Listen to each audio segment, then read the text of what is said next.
My wife mentioned that a story about her will be featured in the newspaper. I inquired, is the tale genuine? Greetings and welcome. Delight in the offerings, join our community, and activate alerts. Ashley Morgan emerged as a beacon of promise. By the age of 32, she had ascended to the role of COO at one of the most promising startups in the digital health tech arena. From a young age, she grew accustomed to the praise of being brilliant, determined, and tireless. A woman who asserted herself with confidence in meetings while offering a warm smile in interviews. She garnered the trust of investors, earned the admiration of her coworkers, and graced the covers of specialized magazines, embodying the essence of contemporary leadership. In her social circle, her name resonated with a sense of competence. Her voice commanded attention, drawing the ears of all around her. Her decisions were seldom met with resistance. Her persona was meticulously crafted and deliberately upheld. She intertwined her existence with Ethan Walk, a man of quiet demeanor who favored the shadows of behind-the-scenes work. Their paths had crossed amidst the rigorous demands of their MBA program. He possessed a subtlety that spoke volumes, an eye for the minutiae, and an intelligence that resonated softly yet profoundly. Their relationship unfolded with a serene equilibrium, devoid of dramatic public displays or controversies. Within the confines of their home, a carefully orchestrated routine unfolded, punctuated by cherished traditions such as Tuesday dinners and Sunday runs. To their friends, they epitomized the ideal couple. Amidst the relentless pursuit of their careers, they managed to nurture their connection, ensuring that the threads of their bond remained vibrant even in the face of daily chaos. Social media unveiled a curated tapestry of moments, journeys, gatherings, and fleeting exchanges amidst the backdrop of conference addresses. All things appeared to fall into place. Yet, Savannah bore the weight of more than mere leadership roles. Amidst the calculated maneuvers and deliberate choices, an undercurrent of unease stirred. A fragment of her soul yearned for an adrenaline rush that knew no bounds. At times, this aspect emerged with a subtlety that was nearly undetectable. Minor pauses, messages erased without a trace, and fleeting looks that lingered just a heartbeat too long. She possessed an uncanny ability to conceal herself. She possessed a remarkable talent for disguise. With the same meticulous precision she employed in sealing million-dollar deals, she accomplished it. On that Friday, as Savannah returned from a succession of meetings in New York, she stepped through the front door, burdened by an unfamiliar heaviness in her chest. With her purse clutched in one hand and her phone in the other, she cast her gaze downward. Blake lounged on the couch, a laptop resting on his lap as he meticulously reviewed a report. She urged him to power down his computer, insisting that a conversation was necessary. He complied without a hint of inquiry. Savannah sat across from him, her voice steady and resolute, as if she were preparing to deliver critical information to the company board. The Wall Street Journal will publish an article on Monday, she announced. She, alongside Charles Hayes, the CEO of Titan Tech, had found herself in the spotlight. The reporter asserted that the two were engaged in a clandestine romance, intricately linked to secret discussions surrounding a novel collaboration in health monitoring technologies. Savannah endeavored to quell the quiver in her hands. Blake stood still, a statue in the quietude. She expressed a need for honesty, insisting that it had not been premeditated. It unfolded following an extended evening brimming with libations at Gregory's penthouse in Manhattan.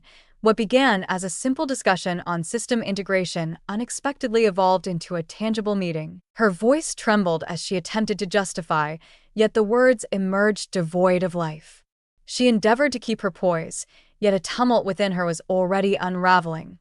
Blake remained silent, absorbing every word. He remained silent, allowing the words to flow uninterrupted. He remained composed, devoid of any trace of anger. He observed each word with the keen gaze of one who possessed the answer long before the inquiry was posed. His expression, grave and intent, betrayed no hint of feeling. Savannah started to perceive a shift in his response. Blake had always approached their relationship with a fervent intensity. They had quarreled over far more trivial matters. Yet, in the presence of a revelation potent enough to shatter a marriage, he remained unsettlingly composed. It left her feeling uneasy.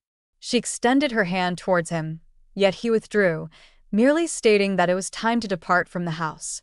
He proposed an evening out for dinner, seeking a more intimate setting for conversation. Savannah nodded in agreement. In her thoughts, this marked the dawn of an extensive journey of rebuilding. In her heart, she felt that acknowledging her error opened the door to a fresh beginning. There remained a glimmer of hope to salvage the foundation they had forged side by side. Unbeknownst to her, Blake had relinquished his hope of rebuilding long before this moment. At that moment, he found himself poised, biding his time for the perfect opportunity to make his move. Blake navigated the road for 40 minutes, enveloped in a profound silence. He embarked on the journey without divulging their destination, yet Savannah refrained from inquiring. They found themselves in Virginia, close to the North Carolina border, where just a few kilometers would transport them into a different state. He was already familiar with that roadside restaurant, secluded enough to ensure privacy and, more crucially, situated in a region where the law permitted recordings without the other party's awareness. Savannah perceived this pause as an impromptu opportunity, a moment to converse in a different setting, removed from the familiar confines of home, possibly a bid to alleviate the underlying tension. From the very first mile, she was mistaken. They occupied a table far removed from the others. The setting was unadorned. Blake made a deliberate choice, free from distractions, devoid of loud music, and untouched by any noise that might disrupt his quest to capture clarity. They requested the essentials.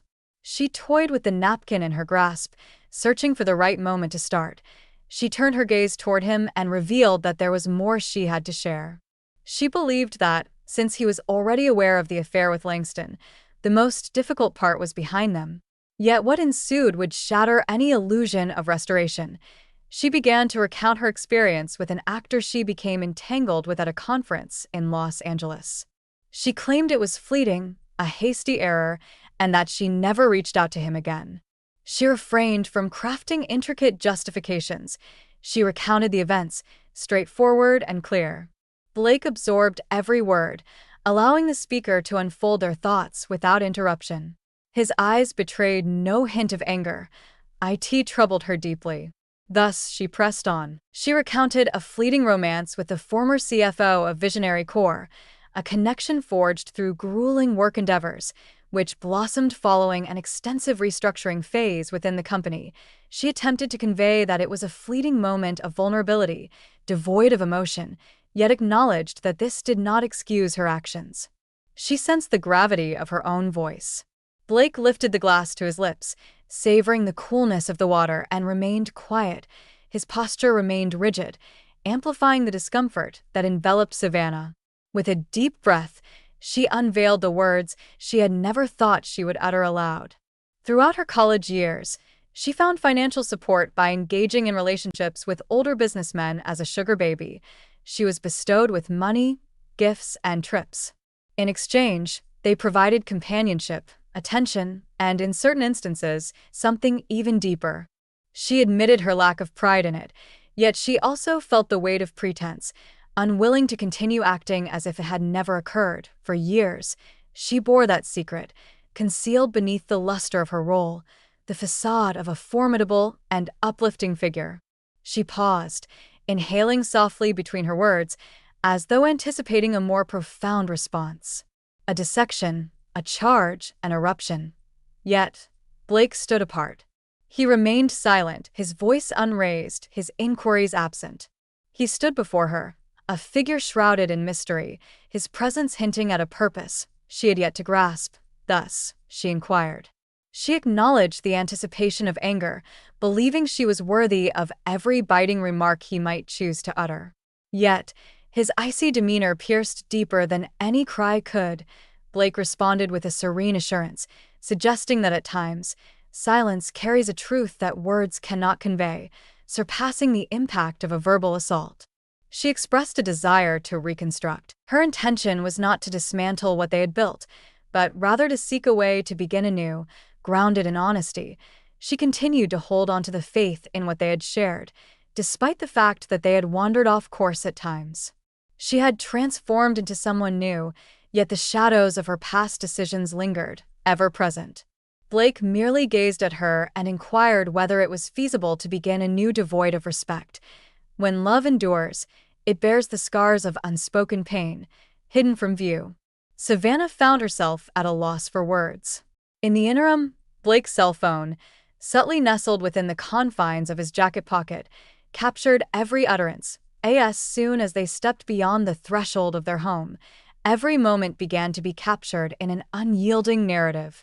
He was acutely aware of their location, nestled within the borders of North Carolina, a place where her consent was unnecessary for him to capture their exchange. He had not intended to let out a cry. He sought to avoid any semblance of drama. His vengeance was frigid, calculated, and hushed, and Savannah, in her late confessions, unwittingly offered each puzzle piece. For her, that dinner was a heartfelt appeal for redemption. To him, it was the meticulous gathering of evidence. With the dawn breaking after the dinner in North Carolina, Blake set out early. He informed Savannah that he required some time to reflect and requested that she remain at home. She refrained from pressing the matter. She felt utterly spent, her emotions laid bare and depleted. She envisioned this distance as merely the onset of a vital interlude, a form of introspective lamentation preceding any choice.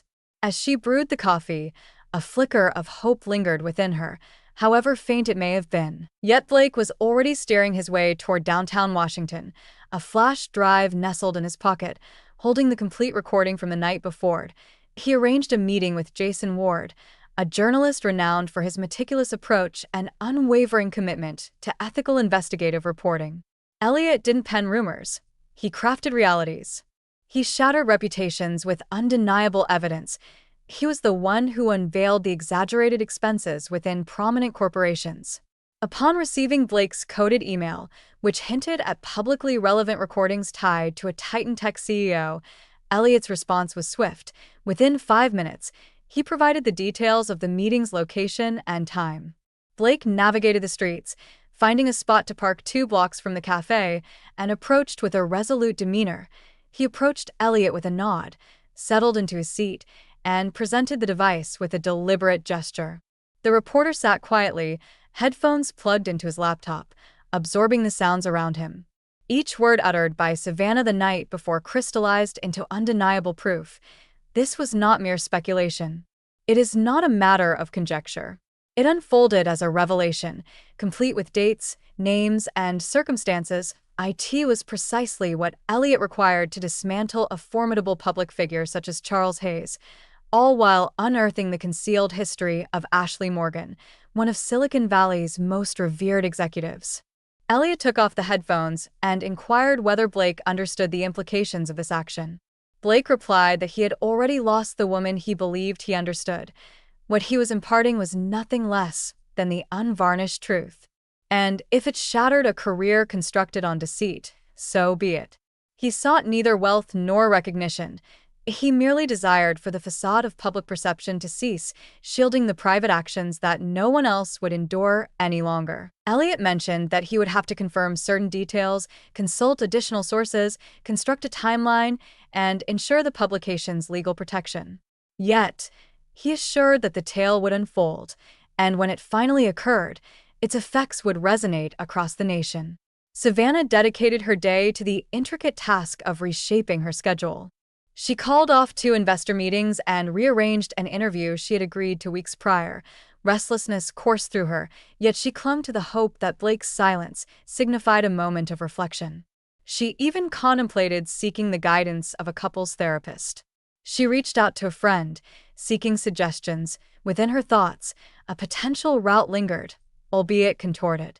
Unbeknownst to her, at that very moment, her name was weaving through the conversations of Wall Street Journal editors, a tentative headline already taking shape in their discussions. After a span of 2 days, the article finally saw the light of day. Within the initial hours, the site succumbed to the overwhelming surge of traffic, rendering it offline.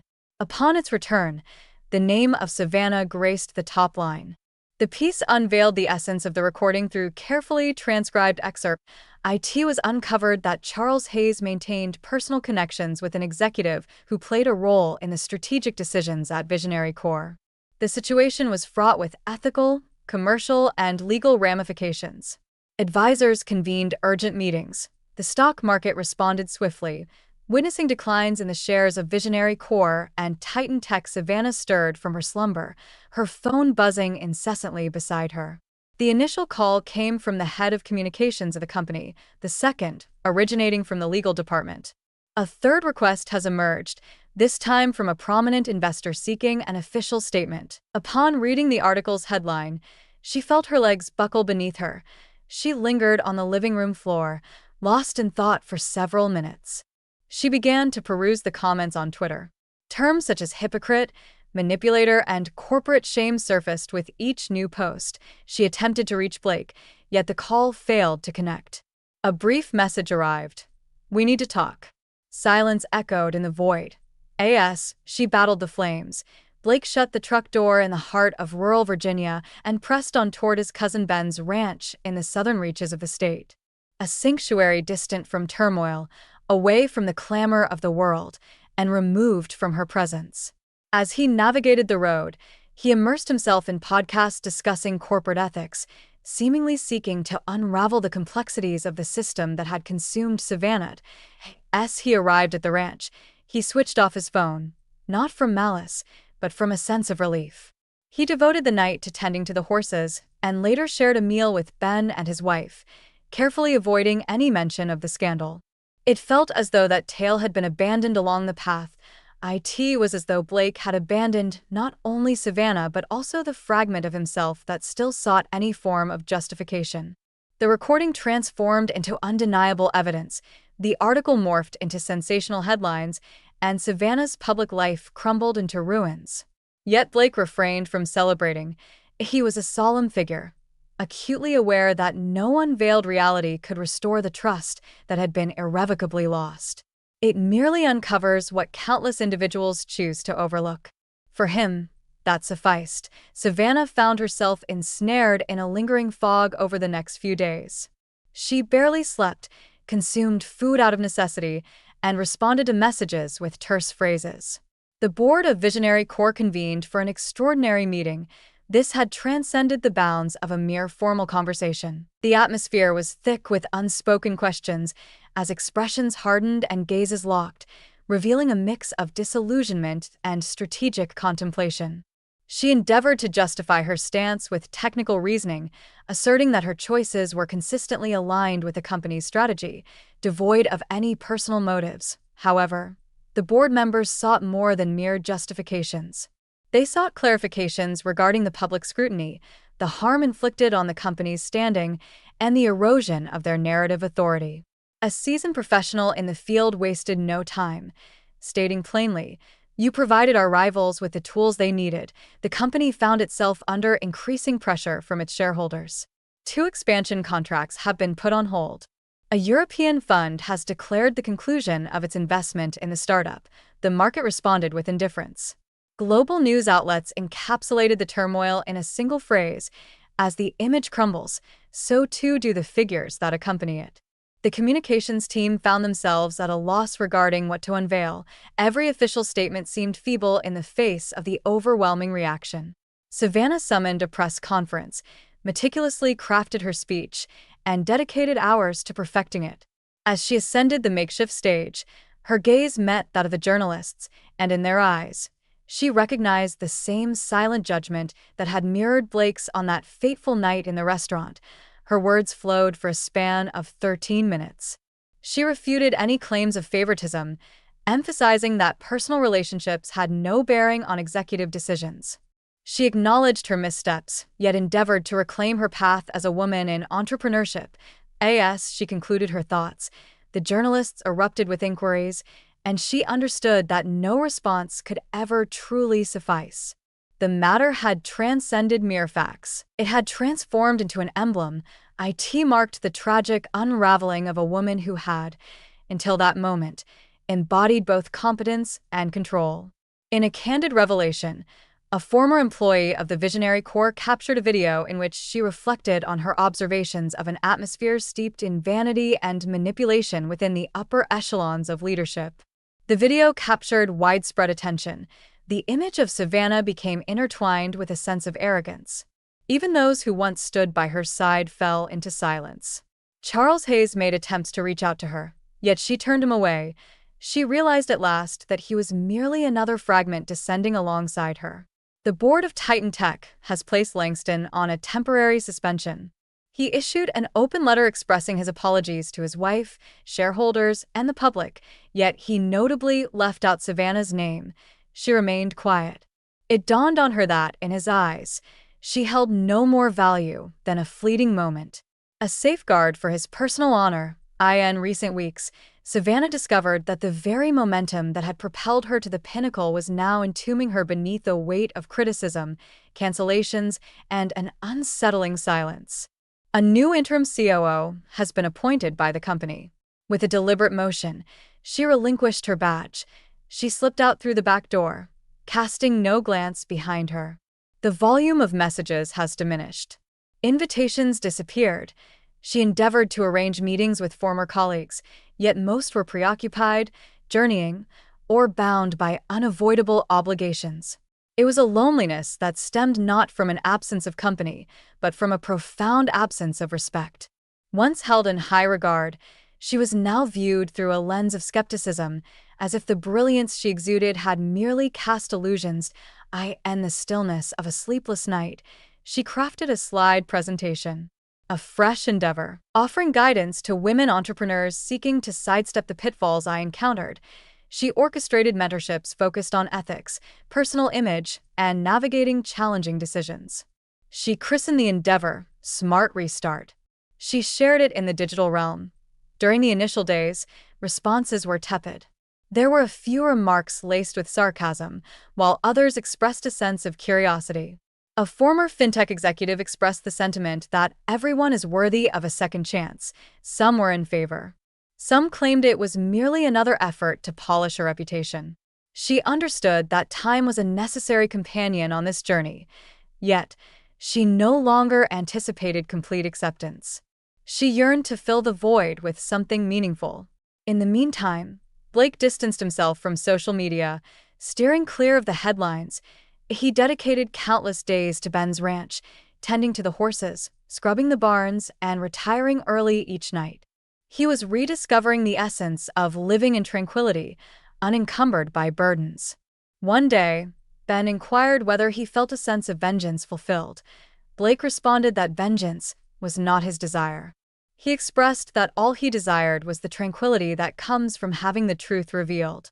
That no one else would be deceived by a facade of brilliance. He recounted that in his childhood, he suffered the loss of his younger brother, a tragedy brought on by the inadequacies of medical care at a public hospital. He perpetually held himself accountable for not seeking assistance swiftly enough. From that moment on, he despised hollow assurances. What pained him most about Savannah was the realization that all she presented as genuine was, at its core, mere fabrication. In that very month, Blake parted with the house they once called home. He allocated a portion of the earnings and made prudent investments. 2 months later, as Savannah sifted through her old emails, she stumbled upon a saved message. It was Charles Hayes who sent the message. The topic he is already aware of. 3 days prior to the dinner in North Carolina. The communication was brief and to the point. I revealed it all to him, that I felt it was important to share this with you. Wishing you the best with him. With a trembling hand, she shut the laptop, a wave of emotion washing over her. In that moment, clarity washed over her. She realized she had never truly possessed control. From the outset, she was merely a piece on a game board that had long since been upended. In that instant, clarity enveloped me. The journey, the dining establishment, Blake's quietude. It was not a mere whim. It was a matter of calculation. Her deepest anguish did not arise from being laid bare. It emerged from the understanding that the singular moment she chose to embrace honesty had arrived after the opportunity had slipped away. Are you feeling uncertain about your wife or daughter-in-law? Avoid experiencing what unfolded in the video. Explore the link in the comments to obtain the ebook filled with insightful tips and investigator-approved resources to address your uncertainties. I appreciate your time spent watching the video. If this brought you joy, be sure to subscribe to the channel and activate notifications, ensuring you stay updated with every new release. Until we meet again.